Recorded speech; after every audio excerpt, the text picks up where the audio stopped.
Hello student, welcome to our YouTube channel study with easy tricks Kamlesh Matra. आज हम पढ़ेंगे income tax के बारे में। पीछे हमने इनकम टैक्स का एक टॉपिक कर लिया है। हमने पढ़ा टैक्स क्या होता है, टैक्स के बाद एक्ट कैसे बना, फर्स्ट टाइम इंडिया में कब कब लागू हुआ, 1961 में फिर उनका एक्ट पास किया गया और 1962 में इंडिया में फोर्स में आया। उसके बाद उसके 5 क्या थे, एंट्रायड थे। कितने थे? 5 एंट्रायड थे। एक बोर्ड था जिसका क्या नाम था, सीबीडीटी था।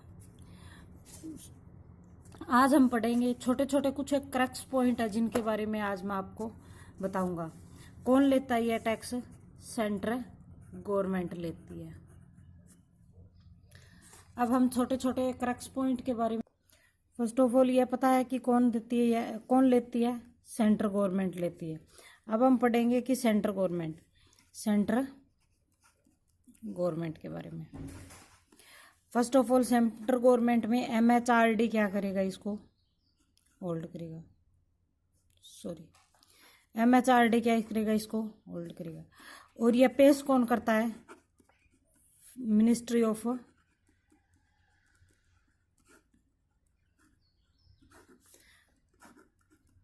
फाइनेंस करता है। ठीक है, क्योंकि जो टैक्स की व्यवस्था है वो कौन करेगा? मिनिस्ट्री ऑफ फाइनेंस करेगा। इसमें 2 बोर्ड बनेंगे। एक बनेगा सीबीडीटी, जिसमें क्या है 1964 में अपने इंडिया में लागू किया गया, जिसमें आप इनकम टैक्स पे करोगे। ओनली इनकम टैक्स, जो टैक्स का डिपार्टमेंट है, जैसे जो 5 ऐड थे वो डालेंगे। उसके बाद आता है एक CBSC, जिसका क्या नाम है? सेंट्रल बोर्ड ऑफ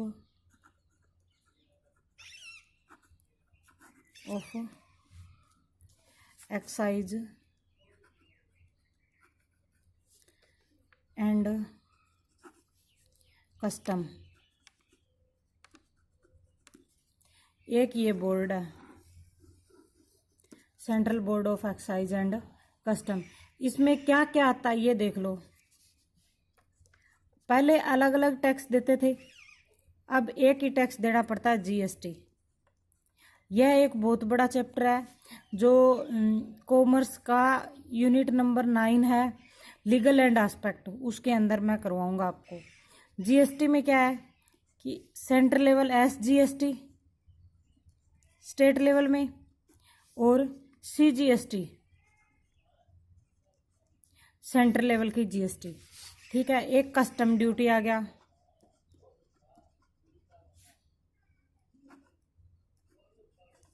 इसमें ड्यूटी देनी पड़ती, ड्यूटी पे टैक्स देना पड़ता है। कोई भी गुड्स वगैरह पे हो गया या ड्यूटीज वगैरह हो गई।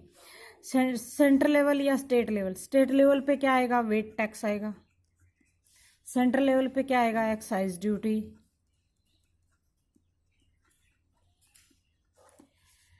और जो एक हो गया कस्टम ड्यूटी, जो इंपोर्ट एंड एक्सपोर्ट पे देते हैं।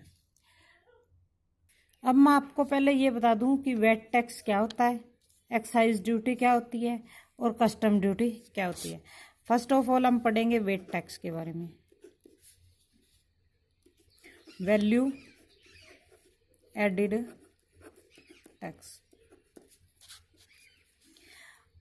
सिंपल लेमैन लैंग्वेज में बताती हूँ। मान लो कि आप कोई बिजनेस कर रहे हो, तो आप रॉ मटेरियल लेके आते हो। रॉ मटेरियल लेके आए, 50 लाख का लेके आए, उस पर आपने 10% टैक्स दे दिया 5000 का। उसकी आपने फिनिश गुड्स बना दी। ठीक है, क्योंकि यह इसको भी क्या कहते हैं कि गुड्स एंड सर्विसेज पे ही लगता है यह टैक्स। ठीक है, यह स्टेट लेवल पे लगता है। आपने फिनिश गुड्स बना दी और 1 लाख का क्या कर दिया आपने? सेल कर दिया। उस पर 10% टैक्स फिर लगा, तो कितना हो गया वो? 10,000।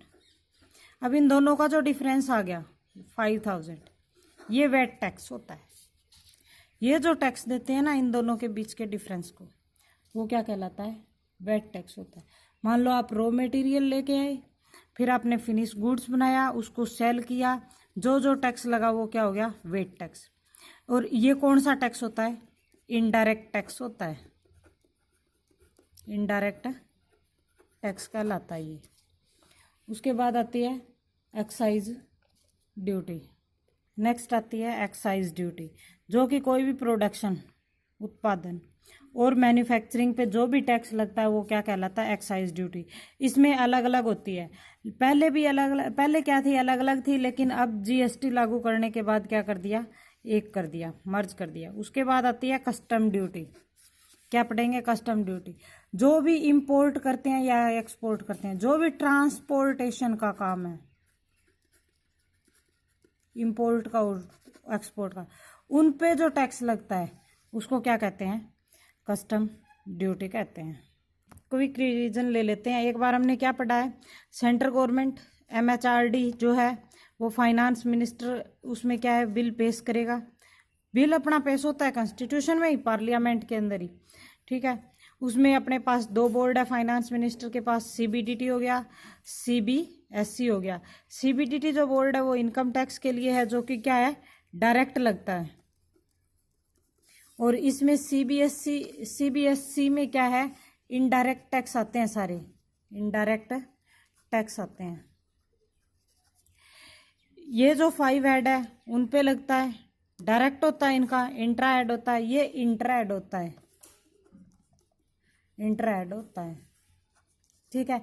मतलब ये इंट्रा हेड भी नहीं बोल सकते आप इसको, इतना भी नहीं कह सकते कि ये इंट्रा हेड होता है, नहीं, क्योंकि ये अलग अलग होते हैं, ठीक है, मानते हैं, लेकिन कुछ एक उनमें भी पॉइंट होते हैं जो फॉलो, रूल रेगुलेशन होते हैं जो फॉलो करने पड़ते हैं, तब ये इंट्रा हेड बनते हैं। तो इसमें भी जैसे कि ड्यूटीज होती है, वैल्यू एडिड टैक्स हो गया, कस्टम ड्यूटीज हो गई, और एक्साइज ड्यूटीज होगी, कस्टम ड्यूटीज होगी, उन पे जो टैक्स लगता है ये सारी क्या होते हैं, इनडायरेक्ट होते हैं, इन पे जो टैक्स लगता है। हमने पढ़ लिया वैल्यू एडिड टैक्स पे इनडायरेक्ट टैक्स कैसे लगता है, वैल्यू एडिड टैक्स क्या होता है, एक्साइज ड्यूटी क्या होती है। जैसे प्रोडक्शन हो गया, मैन्युफैक्चरिंग करेंगे, उन पे जो टैक्स लगेगा वो क्या होएगा, एक्साइज ड्यूटी पे टैक्स बोला जाता है। उसके बाद आती है कस्टम ड्यूटी, जैसे कि इंपोर्ट करते हैं या एक्सपोर्ट करते हैं, ट्रांसपोर्टेशन का करते हैं, वो क्या कहलाता है, ट्रांसपोर्टेशन का सारा सिस्टम जिस पे भी टैक्स लगता है वो क्या, किस में आता है, कस्टम ड्यूटीज में आता है। अब हमने पढ़ लिया ये, ठीक है। हमें ये भी पता है कि इनमें भी रूल रेगुलेशन है, इनमें भी कुछ एक कंडीशन है। तो सेंट्रल गवर्नमेंट क्या करती है, एक तो बनाएगी रूल, एक बनाएगी सर्कुलर।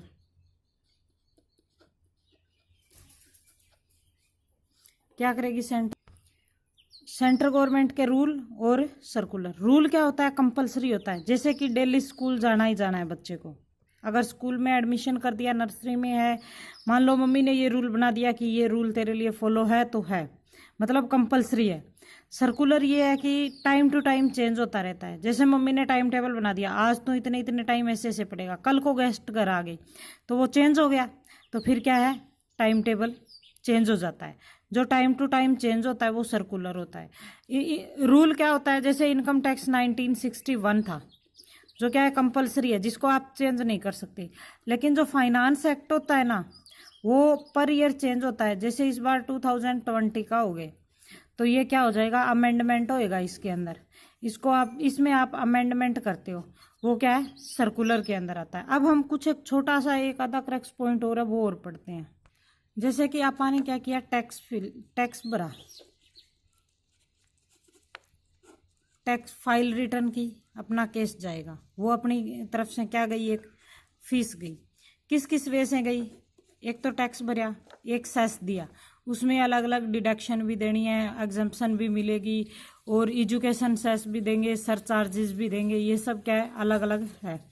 तो टैक्स मान लो आपने दिया जीएसटी पे, जीएसटी लगा दिया, वेट हो गया, और इनकम टैक्स हो गया, डायरेक्ट और इनडायरेक्ट सारे टैक्स दिए। ये क्या है, इनका जो यूटिलाइजेशन है, इनसे जो पैसा जाएगा उसका आप कहीं भी यूटिलाइज कर सकते हो।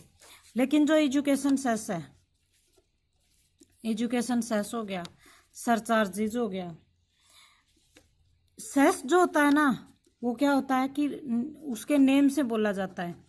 जैसे एजुकेशन सेस हो गया तो ये एजुकेशन डिपार्टमेंट में ही यूटिलाइज करोगे। सरचार्जेज है तो उसको जैसे कि नेशनल हाईवे वगैरह पे इनका रूल है कि नेशनल हाईवे वगैरह जब बनाते हैं तो वहाँ यूज करते हैं, तो वहीं यूज करोगे आप। जैसे